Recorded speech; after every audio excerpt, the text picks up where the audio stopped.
Bom, voltamos aqui então. Vamos ver que com esse celular aqui vai dar bom ou vai dar ruim. Vamos lá. Convidando a galera de novo e aguardando o professor Júlio Chaves entrar.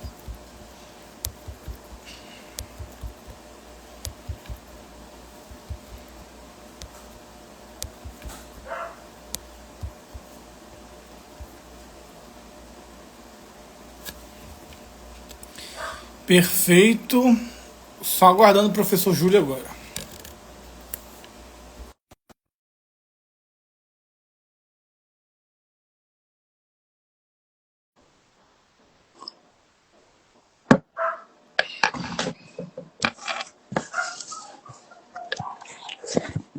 Isso, ótimo. Pronto, ótimo, maravilha. Agora eu acho que o áudio tá bom, né? Tá ótimo.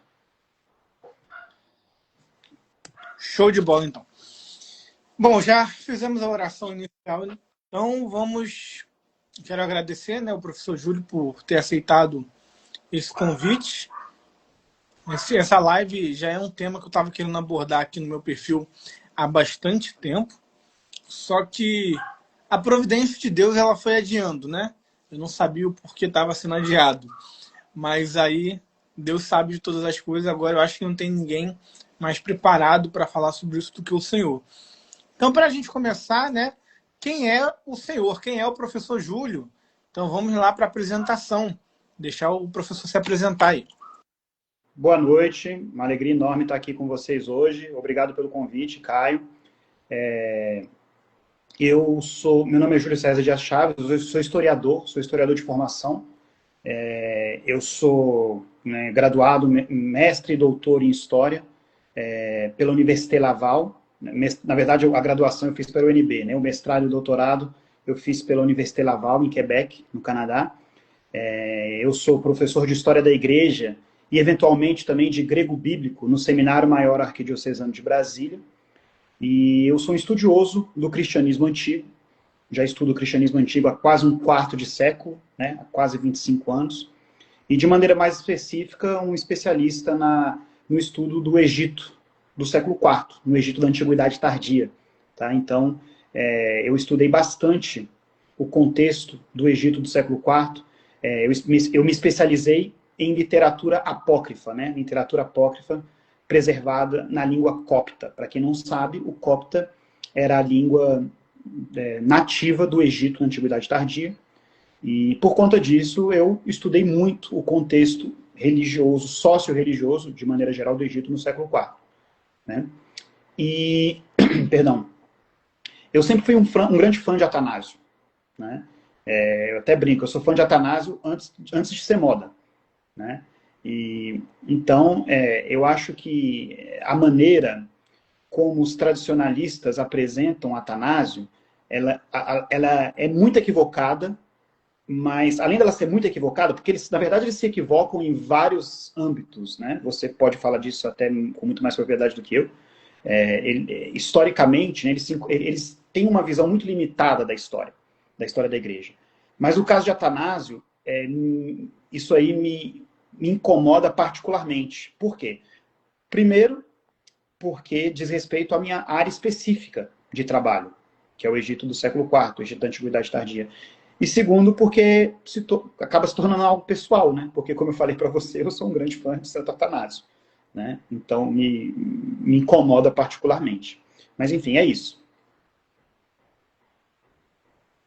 Perfeito, professor, muito bom.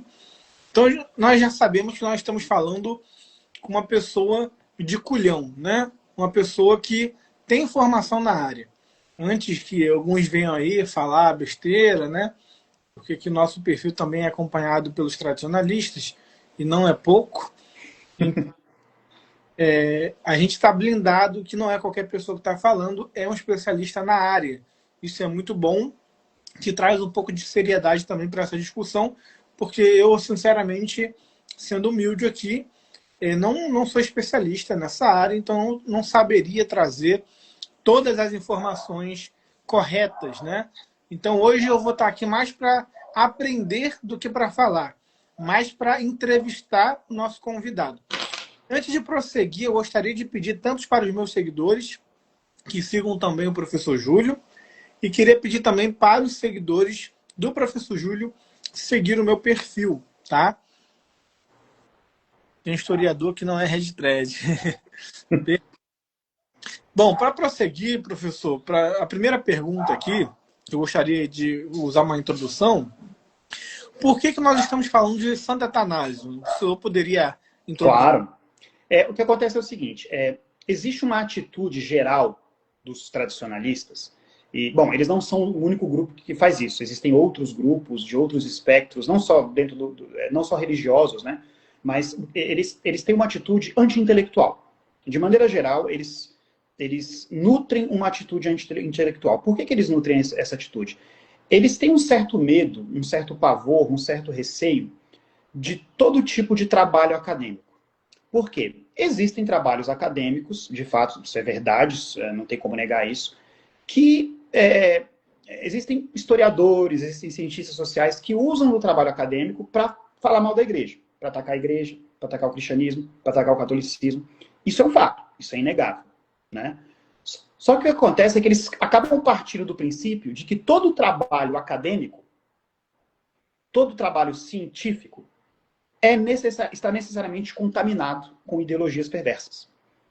Eles acabam fazendo uma generalização. Então isso faz com que eles adotem uma atitude anti-intelectual. E tudo aquilo que para eles é feito com rigor acadêmico, com rigor científico, eles acabam rotulando de modernista, né? Então, eu já fui chamado de modernista, inclusive, né? Você também. Então, eles acabam recorrendo a trabalhos, a livros, a discursos que não têm rigor científico, né? Porque no final das contas eles não querem a verdade, eles querem narrativas que se adequem às suas expectativas. Então esse é o primeiro problema, né? Quando você vê o que os tradicionalistas falam sobre a história da igreja, você percebe que falta profundidade, você percebe que falta rigor acadêmico, tá? E não é diferente com o caso de Atanásio, né? Quando eles falam de Atanásio, fica claro o desconhecimento deles de história da igreja. Eles conhecem algumas coisas por alto, né? Acabam interpretando essas coisas como eles querem, certo? E, enfim, por falta desse rigor acadêmico ao qual eu me refiro.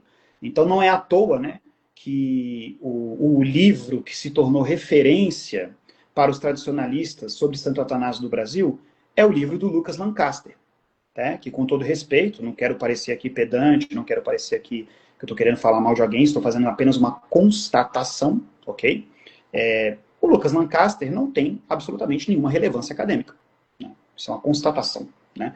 Mas se tornou a principal referência para se falar de Santo Atanásio da crise ariana entre os tradicionalistas, né? Toda vez que você toca no assunto com eles, eles aparecem citando o Lucas Lancaster. Mas, enfim, com todo respeito, repito, não é alguém que tenha uma relevância acadêmica, sequer é um historiador, né?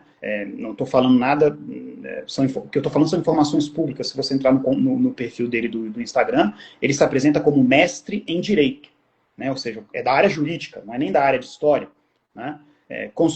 A última vez que eu consultei o currículo Lattes dele, que não tem tanto tempo assim, para quem não sabe, o currículo Lattes é um currículo acadêmico, né, que é ligado à plataforma do CNPq. Né, todo pesquisador tem, né? O currículo Lattes dele foi atualizado pela última vez em 2021, né, e dizia que ele estava cursando história, mas não tinha nenhuma informação sobre a conclusão do curso. Então é isso, né? Acaba se tornando, né,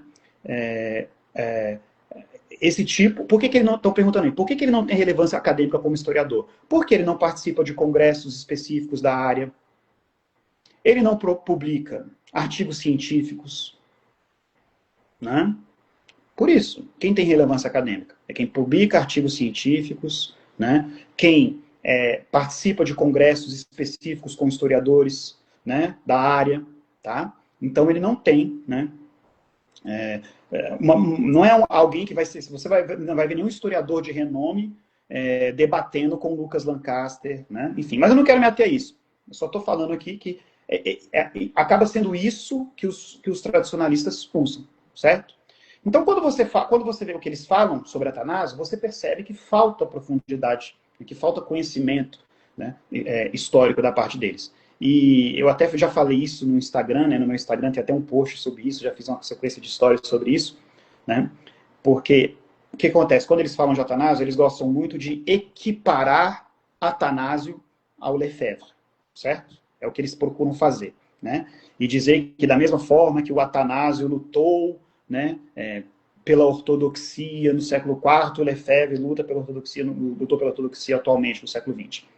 Mas quando você vê, existem dois aspectos básicos da atuação pastoral de Atanásio que são completamente contrários a tudo aquilo que o Lefebvre fez, né?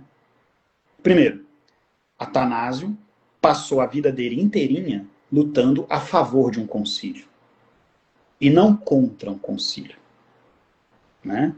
Então, olha, só isso já seria suficiente para desmistificar, destruir essa equiparação de Atanásio com Lefebvre. Lefebvre foi contra o Concílio Vaticano II. O Atanásio não foi contra nenhum concílio, muito pelo contrário. Ele gastou a vida dele pastoral todinha defendendo um concílio, certo? Então esse é o primeiro aspecto, que é muito óbvio, eu diria. Há um segundo aspecto, que esse aspecto é menos conhecido, né? E de fato, para conhecer esse aspecto, você precisa realmente mergulhar profundamente na história do cristianismo do século IV, na história do cristianismo do egípcio do século IV, né? Que foi toda a querela, a controvérsia entre Atanásio e Melécio de Licópolis, certo? Né? Vamos falar um pouquinho mais sobre isso, tá? Enfim, só respondendo algumas perguntas que eu estou vendo aí também, né? Então, toda essa questão da relevância acadêmica, eu não quero me ater muito a isso, né? Mas acho que outro ponto muito importante em relação a isso é o seguinte: o historiador, ele trabalha necessariamente com fontes primárias, certo? O historiador, ele só pode escrever, ele só pode falar algo inédito se ele trabalha com fontes primárias, porque senão ele vai estar só repetindo o que outros falaram. E para você conhecer as fontes primárias que tratam do contexto histórico e do contexto religioso do Egito do século IV, você precisa conhecer as línguas antigas. Você precisa conhecer grego, você tem que ter estudado grego, e você tem que ter estudado copta, né? Quem está entrando agora, o copta, repito, era a língua da antiguidade tardia, a língua nativa do Egito. Né? Inclusive, uma parte considerável da produção literária de Atanásio foi preservada em copta. Tá? E, até onde eu sei, o Lancaster não conhece essas línguas antigas. Tá? Pode ser que depois dessa live ele apareça por aí falando que conhece, citando uma ou outra palavra grega, não sei. Mas até onde eu sei, ele não conhece. Se eu estiver errado, né, me corrijam, tá bom? Então, enfim. E às vezes o pessoal fica até, o pessoal cai, até chega para mim, nossa, você sabe, você estudou grego, você estudou copta. Mas, gente, isso não, é o básico. É a minha obrigação, eu sou um historiador, eu trabalho com as fontes, eu tenho que ter um conhecimento mínimo dessas línguas para poder trabalhar com essas fontes. Não estou fazendo nada demais. Eu, como estudante de direito, não lesse a Constituição, né? Exatamente. O estudante de direito que não conhece a Constituição. O criminalista que não conhece o Código Penal, entendeu? Então é isso, é o básico. O pessoal às vezes, nossa, Júlio, eu falei, gente, calma. É porque às vezes as pessoas estão acostumadas com algo tão ruim que quando vê alguém fazendo o básico se impressiona. Tá? Enfim, então, retornando, né? Desculpa esse pequeno parênteses. O primeiro aspecto, né, que já torna impossível uma equiparação entre Atanásio e Lefebvre é a questão do concílio. O Atanásio passou a vida inteira dele defendendo o concílio, não sendo contra o concílio.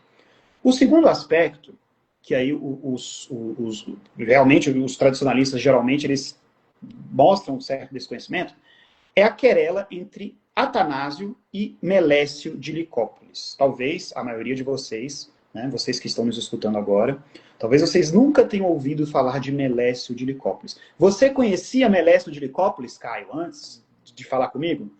Sinceramente, eu não conhecia, professor. Pois é, muita gente não conhece Melécio de Licópolis. Perguntas mais para frente, eu peço não adentre profundamente agora, pode falar de forma geral, que a pergunta seguindo aquele script, certo.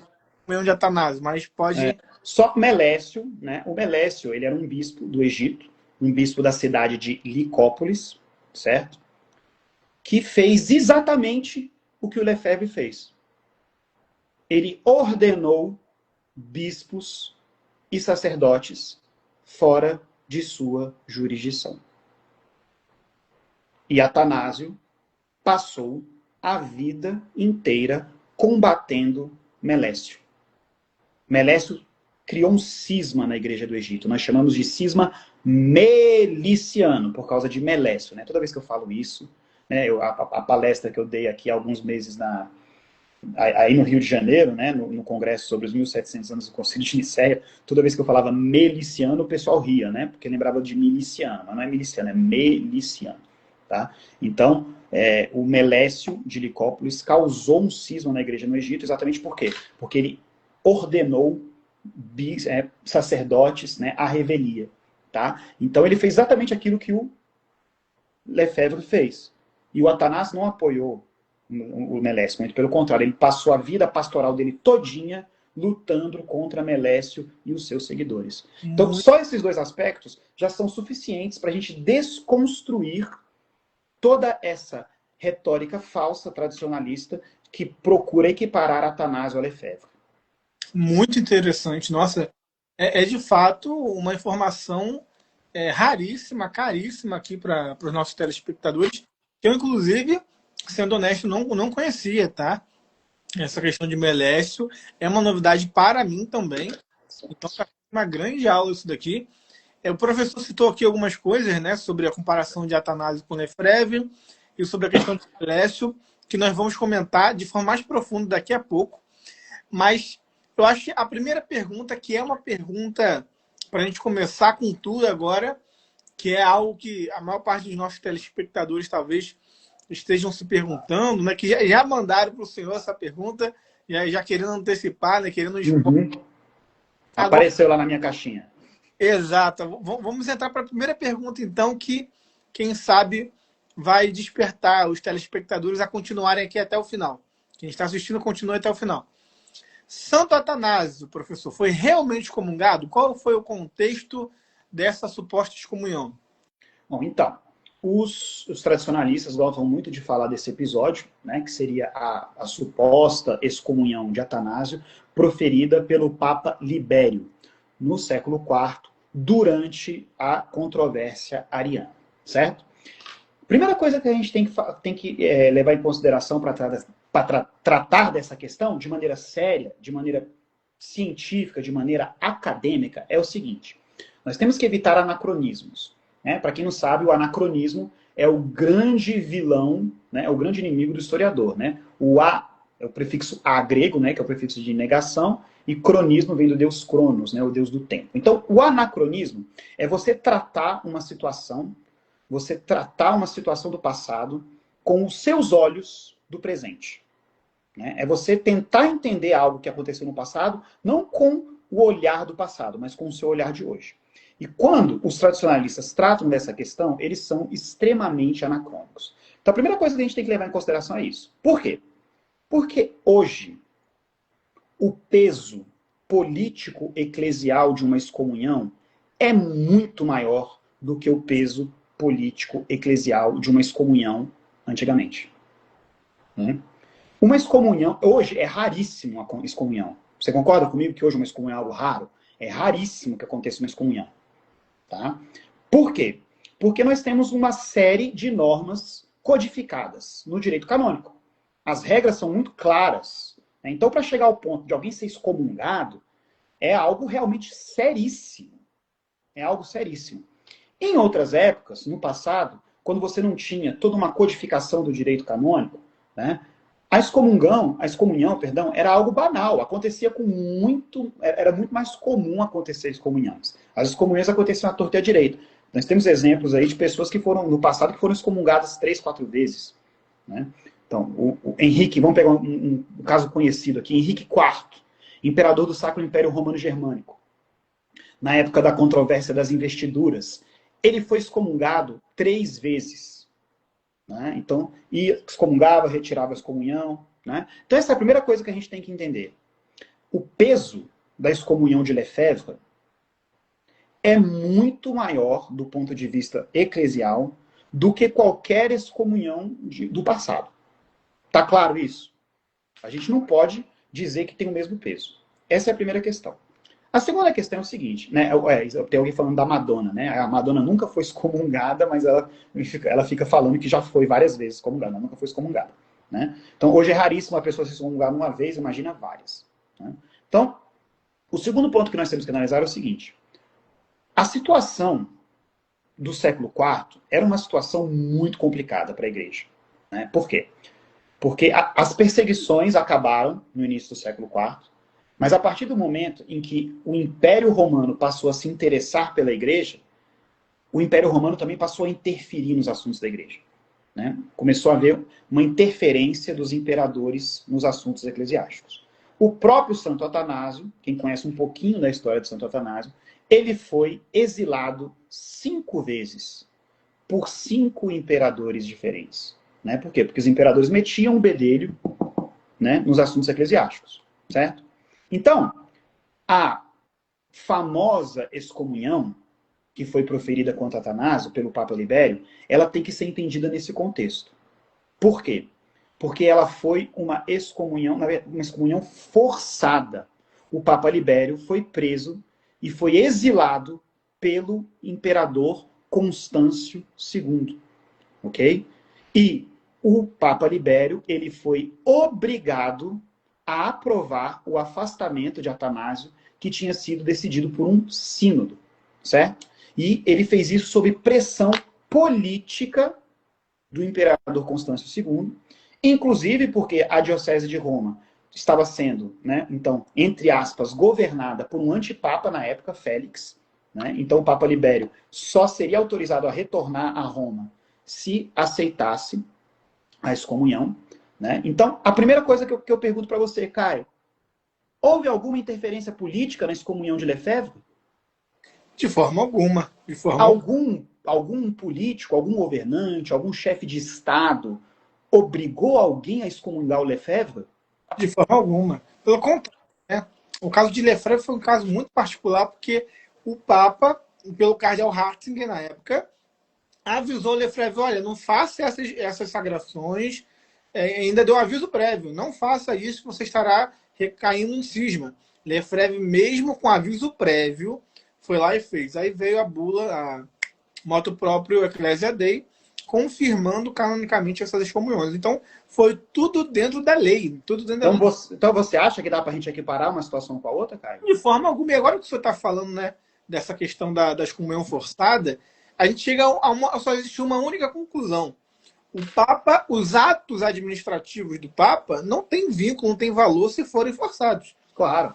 Aliás, para ninguém Excomunhão nula. reclamar, aconteceu outras vezes na história isso, né? Nós temos, vamos citar um exemplo aqui que eu lembro de cabeça, né? Napoleão, né, forçou o Papa da época a assinar um documento que fazia de Napoleão o senhor da igreja. Olha só. Tá? Enfim. Tá? Então, outra coisa, Caio, vamos lá. Vou perguntar, porque você sabe do Lefebvre mais do que eu. Eu sei de Atanásio. Eu estou aqui para falar de Atanásio. Tá? É interessante, né? Porque as próprias fontes primárias que falam do evento dizem claramente que o Libério foi obrigado, né? No caso Jerônimo, tá? E o próprio Atanásio, né? O próprio Atanásio fala que pega leve com o Papa porque eu sei que ele foi coagido, né? A docilidade, né? De muitas. Então, agora interessante porque isso daí é uma questão assim, digamos assim, tão irrelevante que ela sequer costuma ser tratada pelos manuais de história da igreja. Quando alguém fala disso, fala muito en passant, né? Fala muito assim, né? Biógrafos de Atanásio, quando você lê pequenas biografias do Atanásio, ninguém chega nem a tocar nesse assunto, né? Então, assim, agora, os tradicionalistas, eles pegam esse episódio, falseiam esse episódio e dão para esse episódio uma repercussão muito maior do que ele de fato teve, né? Tanto, bom, o próprio Atanásio, ele era muito amigo do Papa anterior, uns papas anteriores a Libério, que foi o Papa Júlio, né, meu xará, São Júlio, né, Júlio I, né? Um dos exílios de Atanásio, ele passou junto com o Papa Júlio, né, com o Papa São Júlio, tá? E depois, essa excomunhão foi esquecida. Ela foi tão inválida que ela foi esquecida e Atanásio passou os últimos anos do seu patriarcado em plena comunhão com Roma, com relações muito amigáveis com Roma, né? Depois do último exílio dele, que durou só 4 meses, né? Porque o povo aclamou a sua volta, né? O povo exigiu sua volta, o imperador teve que aceitar a sua volta. Ele passou os últimos anos do seu patriarcado em completa harmonia com Roma, tá? Então, aconteceu isso, Caio, com Lefebvre? A excomunhão dele foi retirada antes dele morrer? Não, de forma alguma. Não, né, Caio? Não, estou perguntando que quem entende de Lefebvre é você. E deixa eu te perguntar outra coisa. Como é que foi a relação do Lefebvre com Roma depois da excomunhão? Ela foi amigável? Foi completamente insubordinada, né? Né? Inclusive, Então dá, Caio, pra gente equiparar Atanásio com Lefebvre? Não dá, né? inclusive Lefebvre chegou a duvidar da validade do pontificado de Paulo VI. Ele dá uma entrevista onde ele pergunta, né? Será que nós podemos considerar Paulo VI de fato um papa válido? E uma coisa que as pessoas comentam aí, né, sobre a retirar as excomunhões, que é uma coisa que eu acho vale a gente pontuar aqui também, quando Bento XVI ele retira as excomunhões dos 4 bispos sagrados por Lefebvre, ele diz exatamente essas palavras aqui, ó. O levantamento das excomunhões tem a mesma finalidade que a pena. Ou seja, ele não tirou as excomunhões porque ele estava dizendo que o Papa João Paulo II errou. Não. O Papa João Paulo II estava certíssimo. Mas, como um ato de misericórdia, nós vamos levantar as excomunhões para que eles retornem à plena comunhão. O que não aconteceu, né? Então é isso, né? Eu acho que não dá para equiparar uma situação a outra, né? Primeiro, então você tem uma série... Repito, recapitulando. O peso de uma excomunhão hoje é muito maior do que o peso de uma excomunhão no passado. Segundo, a excomunhão de Atanásio, né, ela foi forçada. O Papa foi coagido pelo imperador. Né? Isso não aconteceu com Lefebvre. Terceiro, tanto ela foi coagida, inválida, né, que o Atanásio terminou a sua vida, né, os últimos anos do seu patriarcado, em plena comunhão com Roma, em uma relação amigável com Roma, né, o que não aconteceu com Lefebvre. São histórias completamente antagônicas, né? Claro, claro. Uma excomunhão completamente inválida por ser forçada. De outra, excomunhão que teve aviso prévio. Né? Isso. De um lado, um santo que morreu sua vida em comunhão com a igreja. Terminou sua vida em comunhão com a igreja. De outro, um bispo que terminou a sua vida, infelizmente, excomungado e, de certa forma, até blasfemando contra a autoridade do Papa, né? Dizendo que Roma perdeu a fé, Roma se apostatou, o Papa é o modernista, o Papa é o inimigo da tradição, o Papa... Ele diz essas palavras de Paulo VI, o Papa colabora para a destruição da igreja. Então veja que são duas histórias completamente distintas, com narrativas diferentes e com fins diferentes, né? Exatamente, exatamente. Começo, meio e fim, é tudo diferente. Perfeito, professor. Então, sobre a comunhão de Atanásio, o senhor quer falar mais alguma coisa? Não. Matou, né, de vez essa questão. Aqui, só para falar para a galera aí, ó, tem aqui embaixo, pelo menos está aparecendo aqui para mim embaixo, tem uma bolinha assim, né, como se fosse um pensamento e um ponto de interrogação. Não sei se o professor aparece aí também. Ali é um lugar para se colocar as perguntas. Para vocês não ficarem colocando pergunta no comentário, ficar atropelando uma pergunta do outro, coloca as perguntas nessa repartição que eu consigo acessar aqui e jogar aqui na tela para a gente responder. Então, quem quiser, colocando as perguntas ao longo da live, tá? Alguém fez uma pergunta interessante aí, forçar a excomunhão do patriarca de Alexandria, forçar o bispo de Roma, não seria uma evidência da supremacia do Papa? Sim, mas esse é assunto para outro dia. Combinado? Isso aí, muito bom. Então, acho que, né, ficou claro aqui para os nossos seguidores que comparar a excomunhão de Lefebvre com a excomunhão de Atanásio não existe, né? Não tem justificativa. Os tradicionalistas eles precisam dessas narrativas, né? Porque como eles não conseguem mostrar que a vida de Lefebvre e a vida de um santo tiveram as mesmas virtudes, que infelizmente não teve, tem que pelo menos tentar fazer um paralelo, né, exterior dos atos desses santos, e enfim. Mas está aqui já desmontado esse argumento. Bom, aqui a gente já vai entrar então para um lado bem interessante, que o senhor já falou um pouquinho, é uma consequência do que nós estamos falando aqui também, que a pergunta é a seguinte: podemos comparar a excomunhão de Atanásio com a de Lefebvre? Acho que já foi até respondido, né? Qual a diferença? Uhum. Já foi até respondido, mas se eu quiser pincelar alguma coisa. Não, acho que é isso, né? A gente comparar, a gente pode, né? Da mesma maneira que eu posso comparar uma banana com um caminhão. Mas assim, a gente não pode equiparar, né? Isso aí não tem como. Eu acho que tudo que foi dito aqui agora, nesses últimos minutos, mostra que são situações muito diferentes. A única coisa que tem em comum é a palavra excomunhão no meio. Mas, né? Perfeito. Então a pergunta 1 e a pergunta 2 já foram respondidas. Vamos para a pergunta 3. Bom, professor, o Papa Libério realmente caiu na heresia? Qual era a relação de Santo Atanásio com Libério, resistência ou obediência? Porque é aquela história, né? Que ele aderiu, se não me engano, a uma tese semi-ariana, né? E a relação dos dois também, depois, antes, durante essa suposta excomunhão aí, como era essa relação, né? O senhor já até falou um pouco Eu também. já dei uma pincelada, né? Então, a questão é a seguinte, o Papa Libério ele é acusado de ter assinado uma confissão de fé semi-ariana, não era ariana, né? Então, na verdade, era semi-ariana talvez seja até um pouco de exagero. Era uma espécie de confissão de fé de consenso, né? Tentando, digamos, conciliar. Ambígua, né?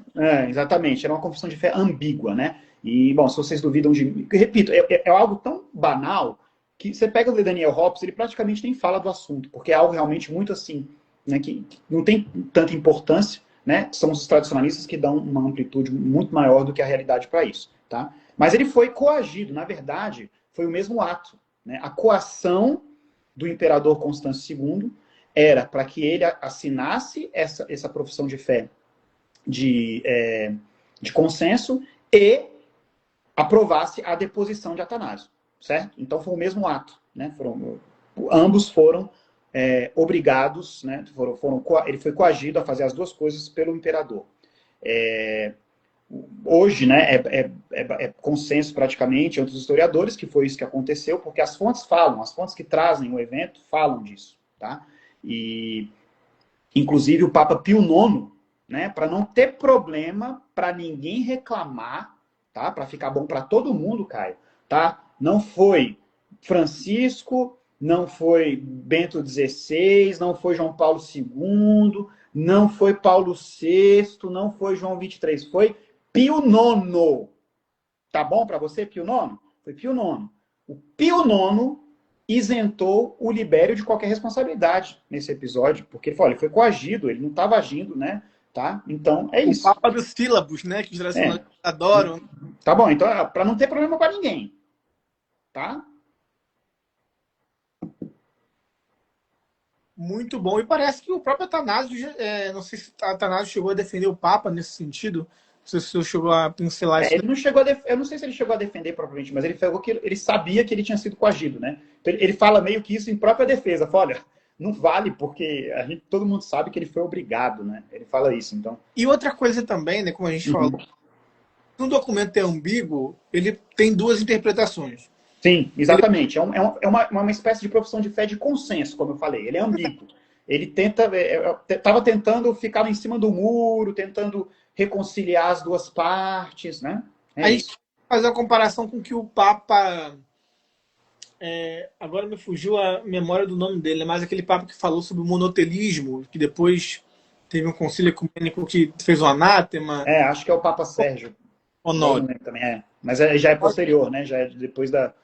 Sérgio, No início da Idade Média, né? Acho que é século VII, VIII. Sérgio foi patriarca de Constantinopla, que defendeu Isso. heresia, né? Eu tenho um destaque sobre isso também, depois vocês dão uma olhada lá. Isso, e aí Honório ele vai falar sobre as duas vontades de Cristo e ele é ortodoxo ali. Só que Uhum. ele está falando de uma outra coisa que não tem a ver com dogma. Ele estava defendendo ali que Cristo não tem duas vontades conflitantes entre si. Que a vontade divina e a vontade humana não estão em oposição na pessoa de Cristo.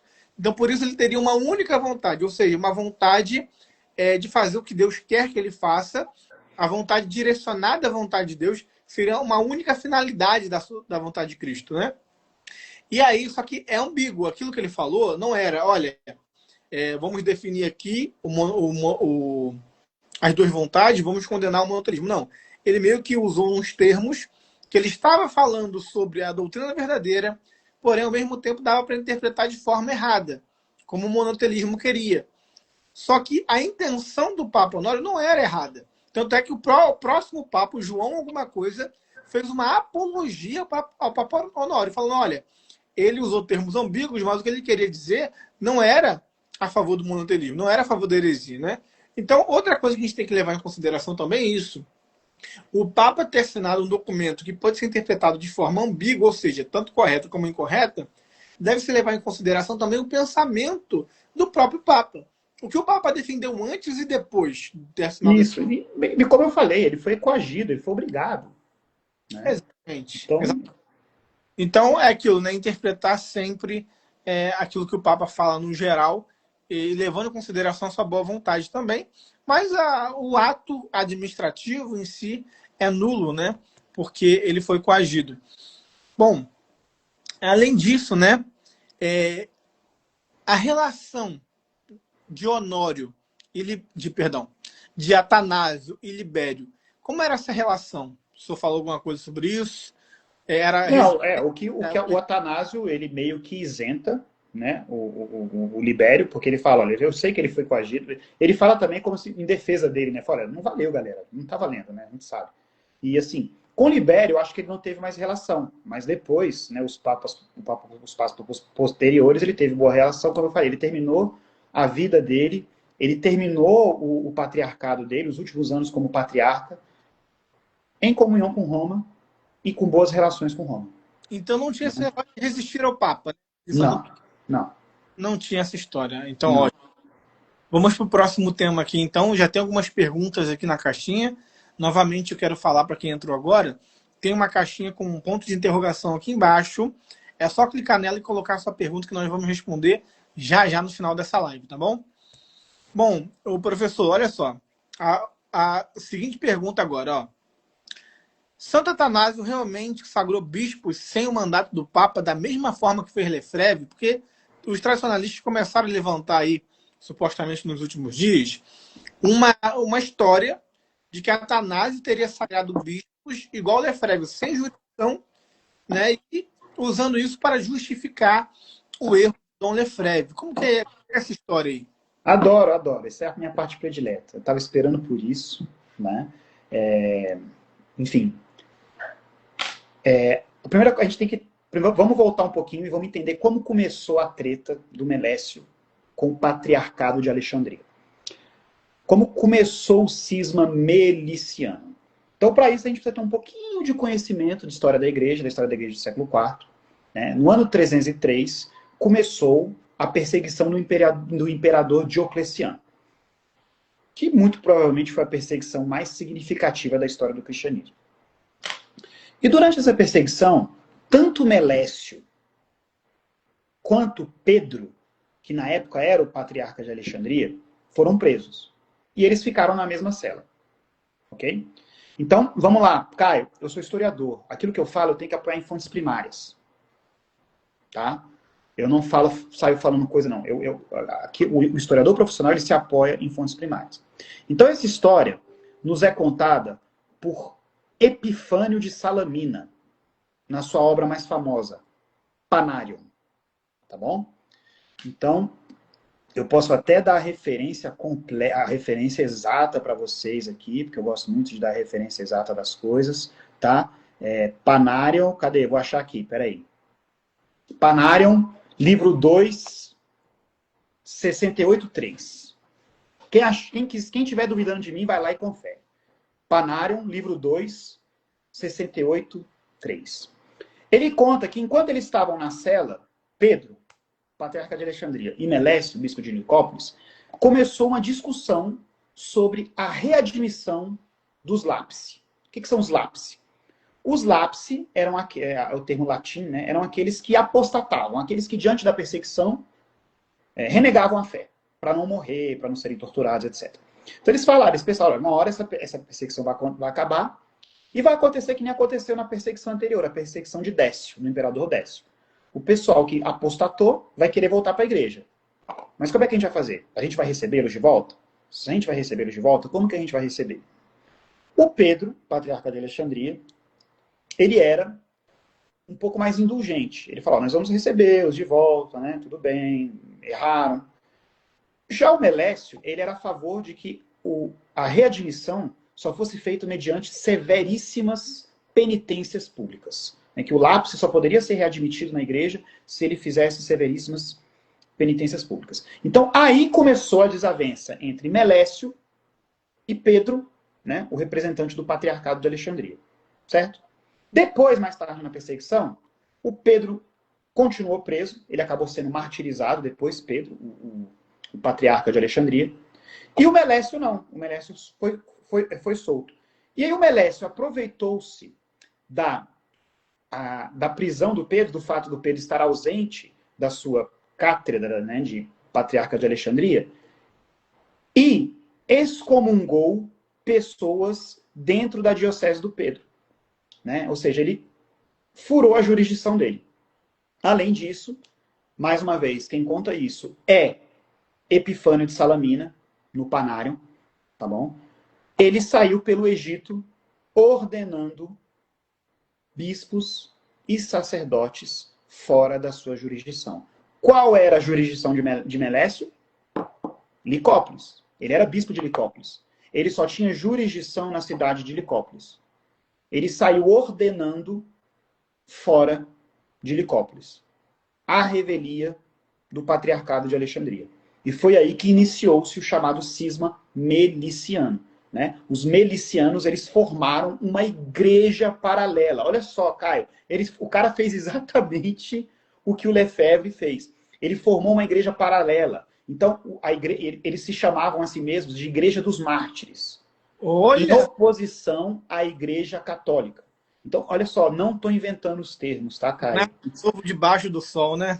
Não estou inventando os termos. Os termos são trazidos pelo Epifânio de Salamina, tá?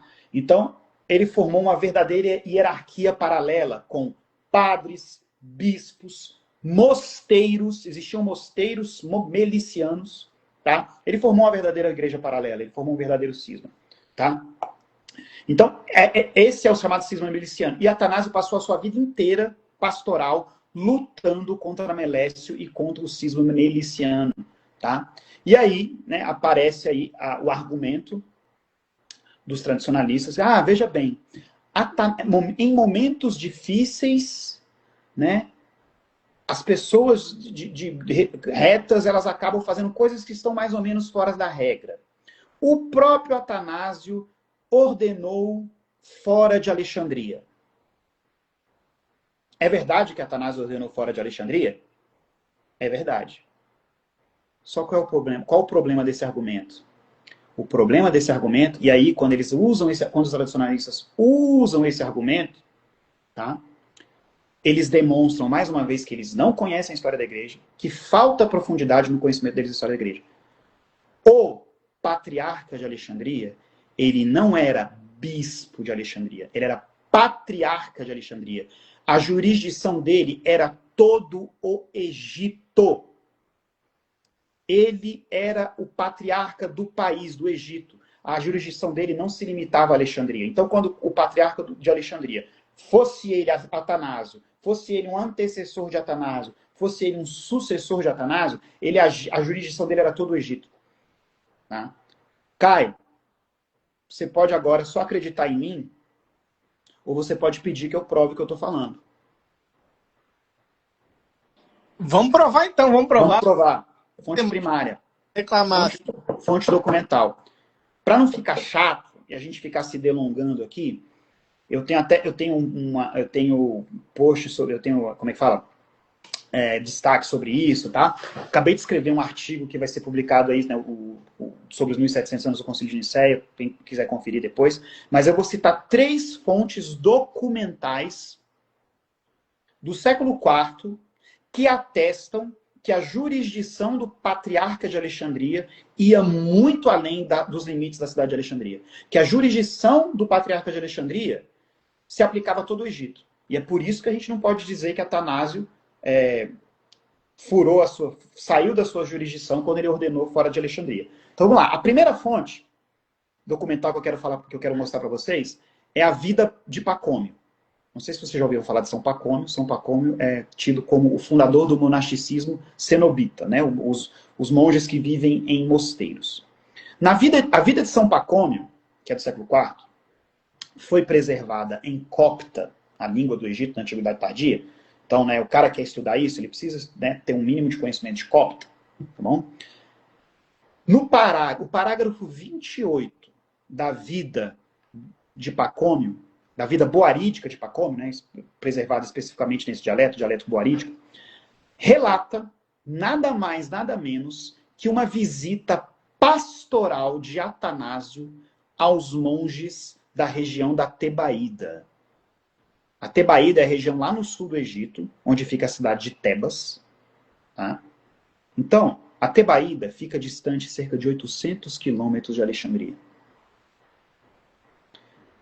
Atanásio fez uma visita pastoral 800 quilômetros ao sul de Alexandria. Por que ele fez essa visita pastoral? Porque a jurisdição dele englobava todo o Egito. Tá? Segunda fonte. Aquilo que nós chamamos de cartas festivas e pastorais. Todo ano, o patriarca de Alexandria, ele escrevia uma carta na qual ele definia as datas litúrgicas, as festas litúrgicas que seriam celebradas em todo o Egito.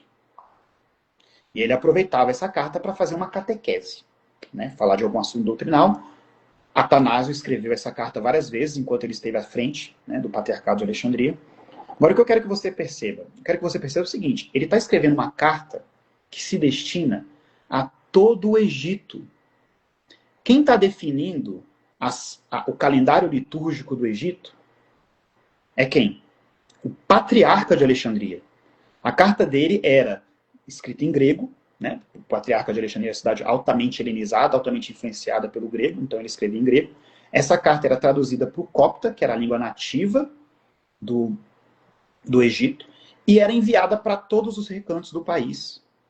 Então, olha só, o patriarca de Alexandria tinha tanta jurisdição sobre todo o país que a carta que ele escrevia ia para todos os cantos do país, e era a carta dele que definia o calendário litúrgico do país. Né? Então, ele tinha jurisdição sobre todo o Egito. E a terceira fonte, que é muito interessante também, né? E aí, como eu falei, os tradicionalistas nem sonham que isso existe, né? Tá? É a chamada Carta do Bispo Amon. Amon, ele foi um monge no sul do Egito, no século IV, tá? E depois ele foi sagrado bispo na região da Nítria, que é um deserto que fica também fora dos limites de Alexandria, tá? E nessa carta, a carta do bispo Amon é uma resposta ao patriarca de Alexandria. O patriarca de Alexandria, provavelmente o patriarca Teodósio, no final do século IV, o patriarca de Alexandria escreveu uma carta para Amon, e o Amon respondeu a carta para o Teodósio. Nessa carta fica clara a submissão do bispo Amon ao patriarca de Alexandria. Então veja bem, essa carta é muito significativa. Por quê? Porque nós não estamos falando de monges, nós não estamos falando de fiéis comuns, leigos, nós estamos falando de um bispo. Um bispo que claramente se coloca sob uma situação de submissão ao patriarca de Alexandria. Fica claro que existe uma hierarquia e que o patriarca de Alexandria é mais importante que ele. Então, só para vocês terem uma ideia, nessa carta, o Amon chama o patriarca de Alexandria de sua santidade. Tá? No prólogo, parágrafo 1, olha só, referência completa, quem quiser conferir. A palavra grega que ele usa é ziotetos, sua santidade. Tá? Nessa mesma carta, o Amon se refere a Atanásio, que já tinha morrido, ele está escrevendo um dos sucessores do Atanásio, né, Teodósio, ele se refere ao Atanásio, e ele chama o Atanásio de abençoado Papa Atanásio. Em grego, Macário Papa Atanásio. Tá?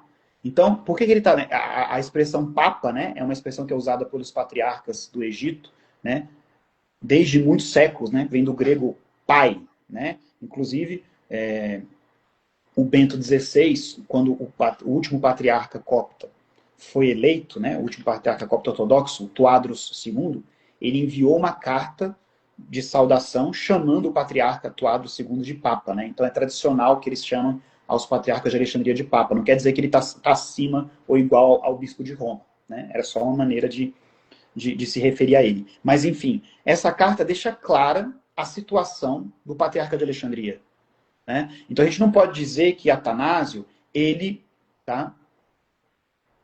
digamos assim, ele saiu da sua jurisdição, porque a jurisdição dele era todo o Egito. Ele teria saído da jurisdição dele se ele tivesse ordenado alguém na Itália, se ele tivesse ordenado alguém na Palestina, se ele tivesse ordenado alguém na França, né? No Egito, ele era a autoridade eclesiástica mor, né? E essas fontes nos atestam isso muito claramente, tá? Então, mais uma vez, não dá para a gente equiparar o que o Atanásio fez com o que o Lefebvre fez. Dá para a gente equiparar o quê? Dá para a gente equiparar o que o Melécio fez com o que o Lefebvre fez. Tá? Então, da ópera, professor, que Atanásio não ordenou sua jurisdição, é isso? Não. A jurisdição dele era todo o Egito. É isso. Perfeito, perfeito. Né? E todas essas fontes que eu acabei de citar são para mostrar, para comprovar que a jurisdição do patriarca de Alexandria era todo o Egito. Muito interessante, olha que sensacional. A gente, de fato, está aprendendo aqui muitas maravilhas, e até fizeram um comentário aí, né? Até estamos aprendendo até o significado de Macário, né? Também não sabia que Macário significava abençoado. E muito interessante isso. Então, toda essa narrativa que os tradicionalistas criam de que Atanásio teria ordenado fora da sua jurisdição, historicamente cai por terra, né? Cai por terra, cai por terra. Né? É muito interessante e, ao mesmo tempo, é lamentável, professor, que a gente veja essas teorias sendo levantadas por padres, por teólogos, por pessoas de renome no meio tradicionalista, né? A gente não sabe se isso é uma falta de informação, se eles ouviram isso e reproduziram uma confiança cega, né? Ou se isso é, de fato, arquitetado para enganar. Eu prefiro acreditar que é a primeira opção.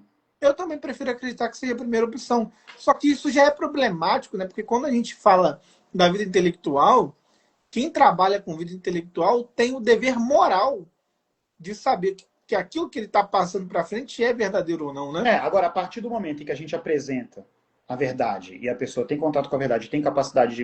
Repito, eu estou apresentando as fontes aqui. Quem quiser conferir, eu dei todas as fontes. De tudo que eu falei, estão aqui as fontes. Vou repetir. Cartas festivas, Vida Boarítica de Pacômio, Carta do Bispo Amon. Aí a pessoa tem acesso, a pessoa tem a possibilidade de procurar. Se ela não procura, e se ela procura e continua no erro, aí a gente já pode partir para a sua segunda opção, né?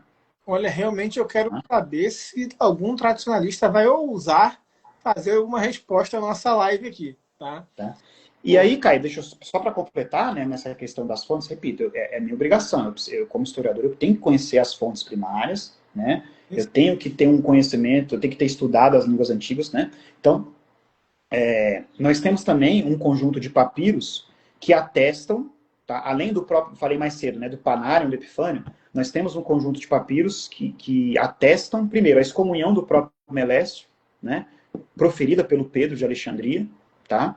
E uma carta de um bispo ao patriarca de Alexandria reclamando que o Melécio ordenou gente na diocese dele. Falou, o Melécio apareceu aqui na minha diocese e ordenou gente na minha diocese. Ele não tem o poder para fazer isso. Tá? Essas cartas, esses papiros foram editados na década de 70 pelo historiador Harold Bell, né? Para quem quiser conferir. Tá bom? Isso é muito interessante porque isso só prova que as heresias e os cismas nunca são novidades, né? Não. Quando a gente olha o protestantismo, por exemplo, a gente vê o protestantismo hoje resgatando muitas heresias do passado, né? Como o arianismo, como o nestorianismo, entre outras coisas. E quando a gente vê os cismas, eu já fiz um panorama dos cismas ao longo da história da igreja, e é sempre a mesma narrativa. Roma se apostatou, a igreja se desviou, eu preciso salvá-la. Eu sou o escolhido de Deus que vou salvar toda a igreja do mundo inteiro. Então, é um messianismo, né? Como diria o padre José Eduardo, em torno da figura de Dom Marcelo Lefebvre, existe um messianismo, né? Tanto é que um tempo atrás eu publiquei aqui no meu perfil, já chamavam Lefebvre de Santo Atanásio, né? Esse aí todo mundo conhece. Depois começaram a chamar de Santa Joana d'Arc, fazer uma comparação entre ele e Santa Joana d'Arc. Talvez isso dê uma outra live, né? Talvez, quem sabe, a gente faça uma live sobre Santa Joana d'Arc. Agora, a terceira e mais absurda que eu vi, que eu acho que não tem nem como fazer live, porque é tão absurda, é comparar Lefebvre com São Miguel Arcanjo. Não sei se o senhor já viu isso. Eu vi no seu perfil, para mim foi novidade. Eu fiquei assustado. Isso deve ser brincadeira, deve ser piada. Mas vindo do perfil que veio, eu tenho certeza que não foi, até porque eles reafirmaram isso depois. Então, daqui a pouco, o Lefebvre é o nosso Senhor Jesus Cristo 2.0. É o Messias. Né? Então, é muito interessante que esse messianismo em torno de pessoas em cismas, heresias, né? Toda igreja está errada, só aquele grupo está certo. É algo muito recorrente mesmo, muito interessante. A última pergunta aqui, aí eu vi quer falar sobre isso, se tem mais coisa para falar, que é sobre a atitude de Atanásio diante dessa comunhão de Melécio, né? Comunhão que ele levou, não foi? E dessa ordenação, né, que Melécio fez sem jurisdição. Como que Santo Atanásio reagiu? Então, Eles falam sobre isso. o Melécio, ele causou um verdadeiro cisma, né, na igreja do Egito, e o Atanásio passou a vida pastoral dele todinha combatendo esse cisma meliciano, né? Então, Atanásio, ele realmente, desculpa a palavra, ele demonizava Melécio e seus seguidores, tá? Nós temos, mais uma vez, vários relatos, vida e conduta de Santo Antão. Na Vida e Conduta de Santo Antão, que foi escrita por Santo Atanásio, não sei se vocês já ouviram falar da Vida e Conduta de Santo Antão. Santo Antão é tido como o pai dos monges, né? O primeiro monge, né? Enfim, a biografia dele foi escrita por Santo Atanásio. E Santo Atanásio coloca na boca de Santo Antão, né? Faz questão de relatar isso, uma condenação dos milicianos, né? Antão falando que os milicianos estão errados, né? Em outros momentos, nas suas próprias cartas pastorais, né, e festivas, tá? Atanásio faz uma série de acusações aos milicianos, né? Então ele fala, por exemplo, que os milicianos eles roubavam corpos de mártires e transferiam os corpos de mártires para outras localidades, para nessas outras localidades construírem santuários em honra desses mártires, né? Então, Atanásio condena esse tipo de prática, tá? Então, basicamente, os milicianos foram, junto com os arianos e com os semi-arianos, os milicianos foram os grandes inimigos de Atanásio. Eu diria que no contexto interno, né, ali no contexto doméstico da Igreja do Egito, os milicianos foram até mais inimigos de Atanásio do que os próprios arianos, porque o arianismo foi algo que se espalhou por todo o universo cristão, né? O miliciano era algo do Egito. Então, assim, digamos assim, era algo que estava acontecendo no quintal do Atanásio, né? O Atanásio precisava resolver aquilo sozinho, tá? Então, a atitude de Atanásio em relação a Melécio e a relação ao cisma que o Melécio provocou em relação aos milicianos, aos seguidores do Melécio, era uma atitude bastante hostil. Não faltaram condenações de Atanásio, não faltaram repreensões de Atanásio em relação ao Melécio. Não faltaram. Tá? Então, como eu disse, o Atanásio condenou exatamente o que Lefebvre fez, né? Ordenar fora da sua jurisdição e, com isso, criar um cisma. Tá? Então, Atanásio jamais elogiou Melécio, muito pelo contrário, né? Repito, o grande inimigo doméstico de Atanásio foi o Melécio. Tá? É isso. Muito bom. Nossa, que live maravilhosa. Muito obrigado, professor. Foram informações extraordinárias. Eu aprendi muito. Essa live vai dar uns ótimos cortes. Que bom. Vamos publicar em conjunto, se Deus quiser. E antes de ler as perguntas que a galera depositou aqui na caixinha, eu vou responder. gostaria de fazer mais um pedido para que os seguidores do professor sigam o meu perfil e os meus seguidores sigam o perfil do professor. Nós temos mais ou menos a mesma quantidade de seguidores e são dois perfis que trabalham em temas distintos, mas em temas muito importantes, né?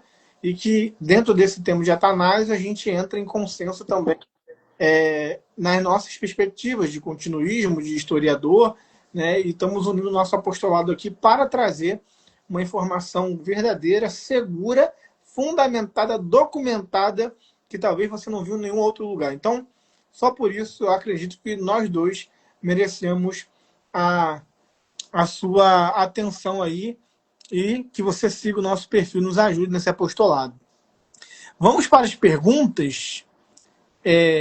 Bom, ele botou aqui falar mais sobre Melécio, né? Mas o professor acabou de falar, isso aqui foi uma pergunta um pouco mais antiga, né?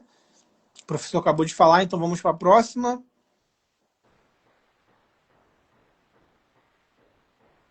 É verdade que grande parte dos bispos aderiram ao arianismo ou semi-arianismo? A gente não tem números exatos, né? Mas num determinado momento, sim, muitos bispos aderiram, principalmente ao semi-arianismo, né? Mas o que a gente tem que também relativizar um pouco essa informação, porque era muito comum, como aconteceu com o próprio Atanásio, né? Que os bispos fossem depostos pela autoridade imperial e alguém fosse instalado de maneira artificial no lugar dele, né? Então, assim, o que acontece é que um imperador que era semi-ariano, ele ia tentar depor, né, à força todos os bispos pró-Niceia e colocando no lugar semi-arianos, né? Então, por isso que essa informação ela tem que ser um pouco relativizada, tá ok? É muito interessante porque isso só prova sobre a naturalidade da igreja, né? Mesmo Sim. com tantas intervenções, o concílio ecumênico não aprovou a heresia ariana. Não. E aí o tradicionalista ele acha que no nosso tempo, que a igreja tem muito mais liberdade perante o Estado, né? O concílio Vaticano II teve influência tão grande da maçonaria, etc., que corrompeu a sua doutrina. Pois Então, é. você vê que na nossa época é mais favorável que Exatamente. a doutrina Na foi verdade, nenhuma autoridade política se interessa por isso hoje, né? exatamente. Então a Então, igreja nunca, a verdade é que a igreja nunca foi tão livre. exatamente. Então é uma falta de fé muito grande dessa galera. É. Vamos ver aqui a próxima pergunta. Da mesma pessoa, a história eclesiástica de Eusébio é uma boa fonte histórica? Olha, de maneira geral, sim. Não tem muito a ver com a nossa live, né? Mas eu diria que é uma obra que sim, é uma boa fonte histórica. A gente tem que sempre que se perguntar, né, quais são as intenções dele. Ele era muito pró-Constantino, né? O Eusébio de Cesareia era fãzão do Constantino, né? Mas, de maneira geral, a obra traz informações credíveis, eu diria que sim. Próxima pergunta. E a recepção da igreja dos milesianos? E como eles entraram em comunhão com Roma novamente? Eles não entraram em comunhão com Roma novamente, tá? Eles não entraram em comunhão com ninguém. O que aconteceu é que com o tempo eles foram desaparecendo, eles foram definhando e desapareceram, né? Então acho que Uma a heresia, grande... exatamente. Eu acho que... Muito bem, exatamente. Eu acho que assim, que o grande... se você, não sei se você lembra que eu falei lá no início que o que provocou a dissidência, a discordância inicial entre Melécio e o patriarcado de Alexandria foi a questão da readmissão dos lápis, né? sim. Com o tempo, todo mundo que tinha apostatado morreu. Olha só. Então, deixou de ser uma questão importante, né? Então, o cisma meliciano ele foi aos poucos desaparecendo de maneira gradual, né? Já no século V, no século VI, a gente não ouve mais falar em melicianos, né? Então, acabou que desapareceu. É O que cisma se definhou naturalmente, digamos assim. eu falo para a galera de vez em quando é o seguinte: muita gente se surpreende. Nossa, a fraternidade, o tradicionalismo está crescendo muito. Eu falo, gente, quem conhece de história da igreja sabe que no início as seitas, as heresias, os cismas crescem e tem adepto, né? Tem aquela explosão, né? Mas depois eles vão minguando, minguando, minguando, minguando até desaparecer. Sim, como você falou, todas as heresias desapareceram, né? Todas. E o Uhum. protestantismo é um exemplo disso, né? Só que a gente tem que ver isso a longo prazo. Por exemplo, o luteranismo. O luteranismo hoje, dentro da igreja protestante no geral, não é nada. Não é nada. E começou com uma das maiores igrejas. Então, as seitas vão nascendo e conforme os anos, os séculos, elas vão minguando até desaparecer. Então, não é porque você está vendo muita gente aí aderindo ao tradicionalismo que esse inchaço, né, é só um inchaço, não é um crescimento orgânico, é um inchaço que vai acabar, né, e vai minguar daqui a alguns anos, dezenas ou centenas de anos, eu até acho que menos, né? Porque isso aconteceu sempre. A única igreja que tem uma estrutura estável é a Igreja Católica. O resto vai desaparecer. E tem até uma frase de Lefebvre, né? Se minha obra for de Deus, ela permanece. Se não for, ela vai ser destruída. Eu acredito que daqui a uns anos nós vamos olhar para Lefebvre e falar, de fato, sua obra não era de Deus. É. Vamos ver então a próxima pergunta aqui. História da Igreja de Daniel Hobbes é a melhor fonte histórica? Então, vamos fazer uma pequena distinção aqui, né? Você deve ter aprendido isso lá no ensino médio, quando você teve uma introdução à história. Eu até brinco, esse é meu bordão lá no seminário, né? Toda vez que eu vou falar disso, eu falo, vamos lembrar das aulas de vocês de história do ensino médio, né? Então, existe uma distinção de fonte histórica, né? A fonte primária e a fonte secundária. O que é uma fonte primária? Uma fonte primária é uma fonte que foi produzida na época que você está estudando. Então, eu vou falar, por exemplo, do século IV. Quais são as fontes primárias do século IV?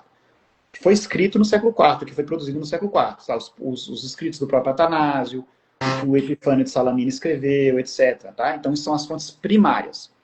O historiador profissional, ele tem que necessariamente trabalhar com as fontes primárias. Tá? E aí nós temos as fontes secundárias. O que são as fontes secundárias? As fontes secundárias são os trabalhos dos próprios historiadores. Né? Então, aquilo que o Júlio César, por exemplo, eu fui lá, estudei, li as fontes primárias, né, analisei, dei a minha interpretação e escrevi algo sobre isso. Então, o que eu escrevi é chamada fonte secundária. Né? Então, o Hobbes, ele é uma fonte secundária. Ele não é uma fonte primária. Mas como fonte secundária, ele é muito bom. Eu diria que o livro do Daniel Hobbes, ele tem alguns limites, mas ele ainda é o que nós temos de melhor, digamos assim, geral sobre a história da igreja, né?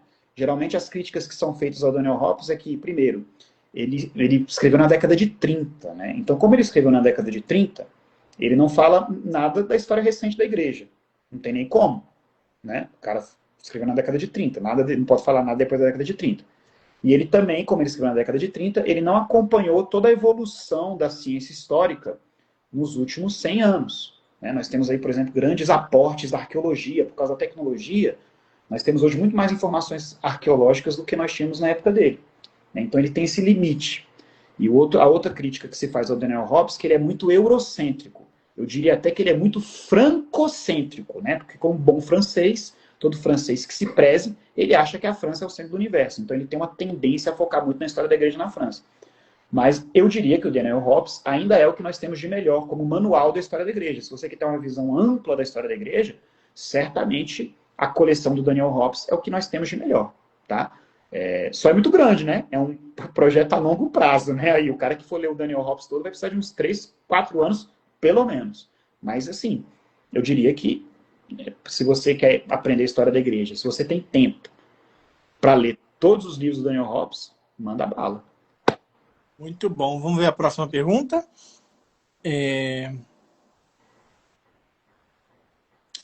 Talvez tenha sido dito porque teve um pedaço que não ouvi, mas enfim. Merece morrer excomungado? Sim, até onde a gente sabe, sim. Né? Como eu falei, a igreja dele permaneceu separada, né? E foi nunca houve, digamos assim, eles nunca voltaram à comunhão, eles foram desaparecendo aos poucos, né? Foram definhando. Né? Tá? Vamos ir para a próxima pergunta. A frase comumente atribuída a São Jerônimo que o mundo dormiu, católico acordou ariano, é verdade? Acho que já foi respondido, né, de certa forma.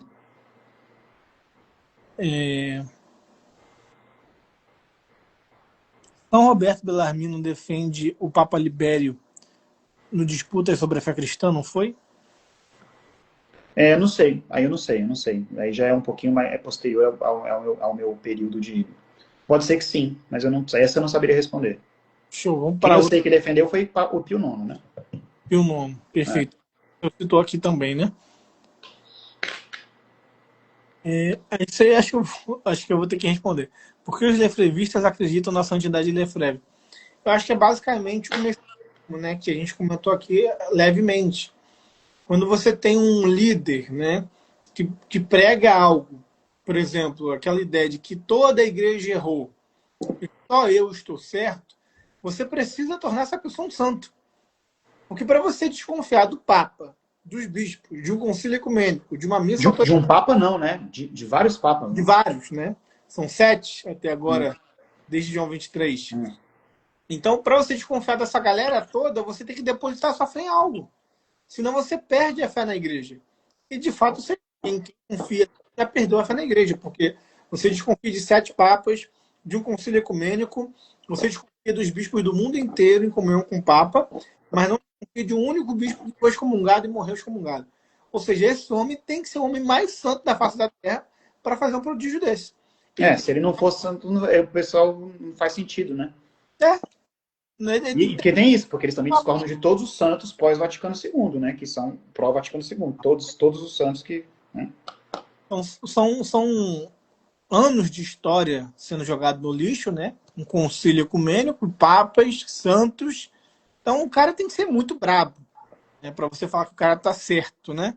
E que tá todo mundo errado. Exatamente. Então é meio óbvio. Bom, eu acho que sobre o nosso tema foi isso. E eu vou passar as considerações finais para o professor aí, para a gente poder salvar essa live. Vou postar também no meu canal do YouTube. Então, quem ainda não é inscrito no meu canal do YouTube, vai lá no YouTube, Continuismo de Sempre. Se inscreva lá, vai estar no YouTube. Essa live vai ficar salva no Instagram, nós vamos compartilhar em conjunto. Vai ter alguns cortes depois. E as últimas considerações aí com o professor, se ele quiser divulgar algum trabalho dele, alguma coisa dele, fique à vontade. Tá, muito obrigado. Bom, queria, antes de tudo, agradecer, né, pela oportunidade. Como eu falei para você, eu acho que os erros dos tradicionalistas são muitos, né, em termos de história da igreja, mas os erros sobre Atanásio, eles me tocam pessoalmente, eles me tocam profundamente, eles me tocam particularmente, primeiro porque é o período que eu mais estudei, é o período que eu mais conheço, né, eu tenho contato com as fontes, trabalhei com isso, meu mestrado, meu doutorado tem a ver com isso, e também porque é uma questão pessoal, porque eu sou fã do Atanásio, né? Eu estava falando com a minha esposa, né? O Atanásio é um dos meus grandes ídolos mesmo, né? É um dos santos pelo qual eu tenho devoção, peço a intercessão dele, né? Então é uma coisa quase que pessoal para mim, né? Desmistificar, desconstruir essas mentiras que são contadas sobre Atanásio. E eu acho que o resumo da ópera é o seguinte: a gente não pode equiparar Atanásio a Lefebvre, né, porque, como eu falei no começo, né, existem duas questões muito nítidas. Né, Atanásio passou a vida dele todinha lutando a favor de um concílio, não contra um concílio, né, e Atanásio, o grande inimigo de Atanásio, dentro do Egito, que foi Melésto de Licópolis, fez exatamente o que Lefebvre fez, que foi ordenações fora da sua jurisdição. Né, então, se Atanásio não aprovou aquilo naquela época, ele certamente não aprovaria isso hoje. Né. Então, acho que esse é o resumo da ópera. Né? Todo o resto da live, digamos assim, foram tentativas da minha parte de sustentar, de basear isso por meio de fontes primárias, por meio de fontes documentais, né, que eu repito, eu não estou fazendo nada demais, Caio, eu estou fazendo aquilo que se espera de um historiador profissional, certo? Tá? Se os outros não fazem isso, bom, aí paciência, eu tenho que fazer aquilo que está dentro do escopo do historiador, é meu trabalho. Tá? Então, eu acho que é isso, né? Eu vou publicar em breve, né? Talvez aí para o ano que vem, o meu artigo sobre a atuação pastoral de Santo Atanásio, né, eu apresentei a conferência no Congresso sobre os 1.700 anos do Concílio de Nicéia, que foi no Rio de Janeiro, né, agora em maio, e aí nós vamos publicar a versão escrita das conferências, então eu tenho o artigo que vai ser publicado, né, deve sair ano que vem, depois eu passo mais informações, falando da atuação pastoral de Atanásio, falando da batalha dele contra os milicianos, né, faço questão de, no final, fazer um alerta contra essa interpretação anacrônica e equivocada de Atanásio, feita pelos tradicionalistas. Está lá no meu artigo, no finalzinho, tá bom? Então, quem se interessa pelo tema, em breve vai poder ter acesso também a algo escrito sobre isso, tá? E assim, só para fazer propaganda, esse ano também eu lancei um livro sobre Maria Madalena, né? Então, com meu amigo João Carlos Nara Júnior, né? Trabalhando também na recepção, digamos assim, na interpretação de Maria Madalena em fontes ao longo da história, né? Então, na literatura apócrifa principalmente. Então é isso, queria mais uma vez agradecer pela oportunidade, né? Alguém perguntou aí, o Silvio Santos Costa chegou atrasado. O senhor conhece o livro A Crise Ariana do Lucas Lancaster? A gente começou a live falando disso, tá, Silvio? O Lucas Lancaster não é alguém que tenha relevância acadêmica, tá bom? Ele não é um autor que seja referência, que participa de congressos, que publica em revistas científicas, tá? Então, assim, esse livro se tornou a grande referência para falar de Santo Atanásio entre os tradicionalistas, mas não é um livro que tenha uma relevância acadêmica. É isso, tá? Até onde eu sei, o Lancaster nem é da área de história propriamente dita, né? Ele não conhece as línguas antigas para trabalhar com as fontes nas línguas antigas. A gente falou um pouco mais disso, de maneira um pouco mais detalhada, no início da live. Então, se você quiser voltar depois e ver, tá ok? E é isso, mais uma vez agradecer pela colaboração e estamos à disposição aí, principalmente se for para falar de Santo Atanásio, que é uma das minhas paixões. Perfeito, professor. Muito obrigado. Quem ganhou fui eu com essa live aqui maravilhosa, os nossos seguidores também. E vamos conversando, né? Quem sabe surgem outros assuntos relacionados a isso que a gente pode abordar mais para frente. Mas essa live aqui eu acho que ficou sensacional e agradeço demais. Gente, vai ficar salvo aqui, tá? Então, é isso. Até a próxima. Tchau, Adeus. tchau. Deus. Tchau.